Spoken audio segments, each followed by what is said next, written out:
Kota Medan adalah ibu kota dari Provinsi Sumatera Utara. Kota ini merupakan kota terbesar ketiga di Indonesia setelah Jakarta dan Surabaya, serta kota terbesar di luar Pulau Jawa. Kota Medan merupakan pintu gerbang wilayah Indonesia bagian barat dengan keberadaan Pelabuhan Belawan dan Bandara Udara Kuala Namu yang merupakan bandara terbesar kedua di Indonesia. Sejarah awal mulanya terbentuk Kota Medan berawal dari sebuah kampung yang didirikan oleh Guru Patimkus di pertemuan Sungai Deli dan Sungai Bogora. Hari jadi Kota Medan ditetapkan pada 1 Juli 1590. Pada tahun 1632, Medan dijadikan pusat pemerintahan oleh Kesultanan Delhi dan sebuah kerajaan Melayu oleh Tuanku Panglima Gocah Pahlawan di wilayah bernama Tanah Delhi. Kesultanan Delhi masih tetap eksis hingga kini, meski tidak ada lagi mempunyai kekuatan politik, serta berakhirnya pada Perang Dunia II. Beberapa peninggalan dari Kesultanan Delhi yang masih dapat kita temui sampai saat ini berupa sisa-sisa kemegahan dari Istana Delhi, yaitu berupa keris, pedang, tombak, tepak sirih yang masih sangat terawat sampai saat ini. Piring yang sering digunakan oleh anggota-anggota Kesultanan Delhi. Pakaian adat suku Melayu Delhi terkenal sangat sopan dan tertutup, berbentuk seperti baju kurung dengan dihiasin sedikit ornamen-ornamen hiasan di kepala dan kalung. Kebudayaan dari suku Melayu diikat oleh Islam. Salah satu bukti bahwa Islam adalah agama yang dianut oleh suku Melayu Delhi adalah dibangunnya Masjid Raya Al-Mahsyud yang didirikan pada tahun 1906 dan selesai pada tahun 1909. Berkisaran 3 tahun pembangunannya. Pada awal pendiriannya, masjid ini menyatu dengan komplek istana, gaya arsitektur khas Timur Tengah, India, dan Spanyol. Masjid Raya Al-Mahsyud bahkan dijadikan sebagai ikon kota Medan. Kemudian adat-adat pernikahan suku Melayu Delhi. Pada pernikahan suku Melayu Delhi terdapat tata cara pernikahan merintis. Merintis adalah penemuan jodoh yang cocok, yaitu mencari-cari jodoh. Hal ini dilakukan untuk menghindari hal-hal yang tidak diinginkan yang dapat membuat aib atau malu keluarga. Biasanya ada juga sistem perjodohan di sini. Jamu sukun. Setelah kita merintis, lalu menemukan jodoh yang tepat, pada tahap jamu sukun adalah kenduri atau pemberitahuan kepada keluarga masing-masing. Bila sudah disetujui dan dimusyawarahkan dengan jelas, maka diadakan sebuah jamuan untuk memberitahukan kepada keluarga dan tetangga bahwa peminangan baru saja dilakukan. Meminang adalah proses mematangkan acara perkawinan. Biasanya yang berperan aktif dalam proses peminangan adalah pihak laki-laki.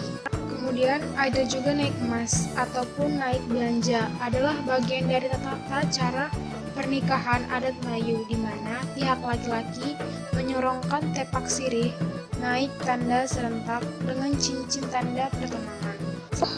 Akad nikah sesuai dengan syariat Islam, yaitu pengucapan akad secara sakral yang diikuti oleh kedua pihak, yaitu pihak laki-laki dan pihak perempuan dalam berhinai. Malam berhinai adalah malam di mana pengantin wanita dihias tangannya yang dikirimkan kepada calon pria secara diam-diam oleh mempelai wanita. Kemudian, pada proses resepsi, biasanya terdapat hempang pintu. Adalah proses penyambutan kedatangan pengantin pria dengan saling menepuk tepak sirih. Dan dilakukan hempang pintu dengan berbalas pantun oleh kedua juru sabda pengantin. Saat itu, keluarga mempelai perempuan telah menghempang kain sebagai penghalang di depan pintu tempat upacara. Lalu ada tepung tawar, adalah salah satu budaya Melayu yang diperoleh dari tradisi kebudayaan Hindu. Kita makan nasi hadap-hadapan. Acara makan sehidangan dengan pengantin dan keluarganya dilakukan setelah seluruh acara tepung tawar selesai. Yang menjadi poin penting dalam acara makan nasi hadap-hadapan adalah nasi yang diletak di dalam baskom besar atau ember. Dalamnya disembunyikan seekor ayam yang telah dimasak yang nantinya akan direbutkan oleh kedua mempelai. Kemudian untuk sistem kebudayaannya, masyarakat Melayu Deli dikenal dengan tarian Serampang 12-nya. Tari tradisional yang berasal dari Deli Serdang ini merupakan perpaduan dari gerak antara Portugis dan Melayu Deli dengan 12 macam gerakan. Pada sistem mata pencarian suku Melayu Deli terbagi menjadi dua, yaitu mata pencarian suku Melayu Deli pinggiran dan suku Melayu yang bertempat tinggal di wilayah kota. Biasanya suku Melayu pesisir yang tinggal di pesisir daerah dataran Deli bermata pencarian sebagai nelayan, petani, dan mengusahakan perkebunan buah-buahannya. Namun, yang tinggal di kota umumnya menjadi pegawai negeri dan mengembangkan industri kecil. Seperti pada tempat saya berada ini. Ini merupakan salah satu toko kecil milik suku Melayu yang telah berdiri dari 2005. Terletak di Desa Marendal 1, Kecamatan Medan Amplas, Medan, Sumatera Utara. Menurut penuturan beliau, orang-orang Melayu lebih suka mengembangkan usaha bisnis sendiri ketimbang bekerja dengan orang lain, karena bila bekerja dengan orang lain, dia akan merasa rendah dan merasa tertindas, mengingat bahwa kota Medan ini adalah tempatnya orang-orang bersuku Melayu.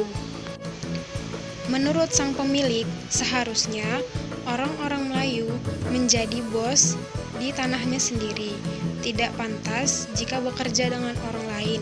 Itulah sebabnya kenapa dia membangun usaha kecilnya sendiri.